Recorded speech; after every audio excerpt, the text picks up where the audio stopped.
Doctor's Cave Beach, with its shading almond trees, is in the centre of Montego Bay, the island's biggest resort. Behind the sands, across a busy road, are the town centre hotels. It was from Montego Bay that first sugar and then bananas were shipped to Europe, before the traffic was reversed and tourists started jetting in. So the visitor who stays today shares the town with the people who have a life and a history all their own. Sam Sharp's Square is named after a slave who was hanged here in 1832. He was the leader of a rebellion of plantation workers, which is now recognized as having played a large part in bringing about the abolition of slavery in Jamaica 6 years later. The cage was the pound in which slaves were locked if they were caught off their plantations after curfew. Now it's a tourist information center.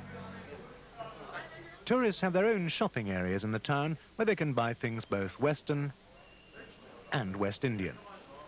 Only tourists can shop at the in-bond stores, where for dollars or pounds you can buy Waterford glass and Japanese watches duty-free. Only tourists would want to shop at the craft markets. Every resort, it seems, must have one. Hut after hut hustles a similar range of baskets, carvings, T-shirts and beads. Montego Bay's biggest hotels are outside town.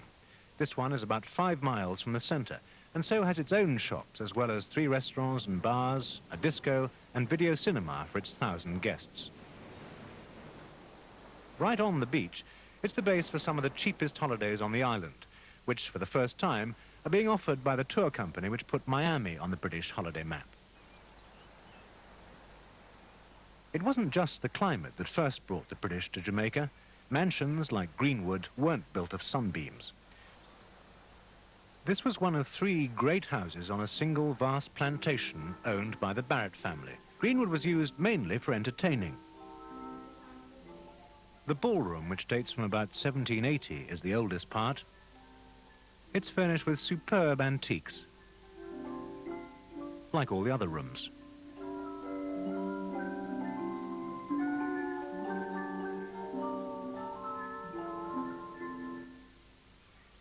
There were some 700 plantations on the island in the 18th century. 70 miles east of Montego Bay at Ocho Rios is Prospect Plantation. It looks out across the Spanish Main, where fat galleons were plundered by Morgan's pirates. It's still an active estate, growing lime trees and rearing cattle.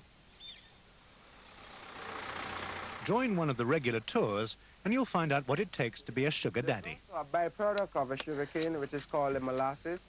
This is what we further worked on to produce our famous Jamaican rum. And now you're talking about a strong rum, somewhere in the region of 151 proof there. Prospect's 1,000 scenic acres contain enough different varieties of tree to stock a small forest.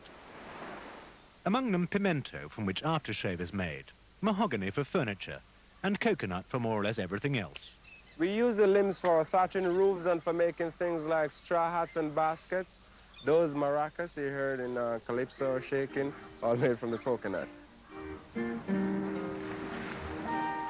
There's more to Ocho Rios than meets the eye. The 2 tall hotels on the beach are misleading. Buried away from the cheerful clamour of a Jamaican village are some of the best hotels on the island, discreet retreats submerged in tropical gardens, each with its private cove, none aware of its neighbour. The Shore Park Beach Hotel is served by a number of British tour operators.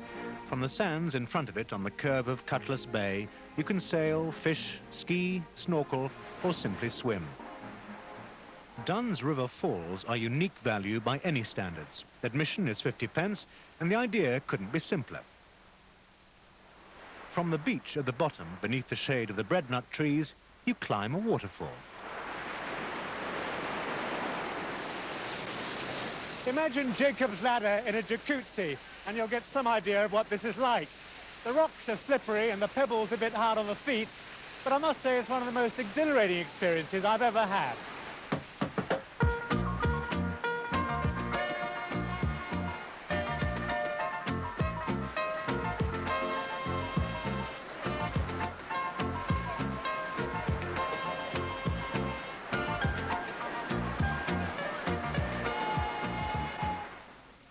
Fern Gully follows the course of an ancient river through a kind of natural hothouse on the road to Kingston. The city is spread 3 miles in each direction, like a great green pelt stretched out in the sun to dry. It has no real centre, but in the middle of it all is King Street. All Jamaican life is here.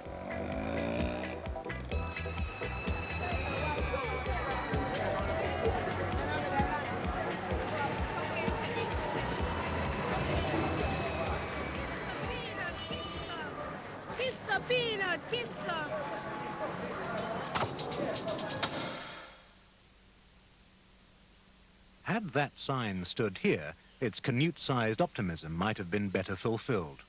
Devon House, 100 years old exactly, and one of the handsomest buildings in the country, is now the National Art Gallery.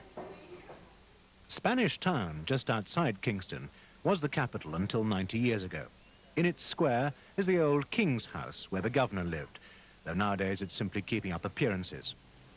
Opposite is the island's former assembly building, now the offices of the tax collector. Montego Bay station on a Tuesday morning. The governor's coach train is about to leave.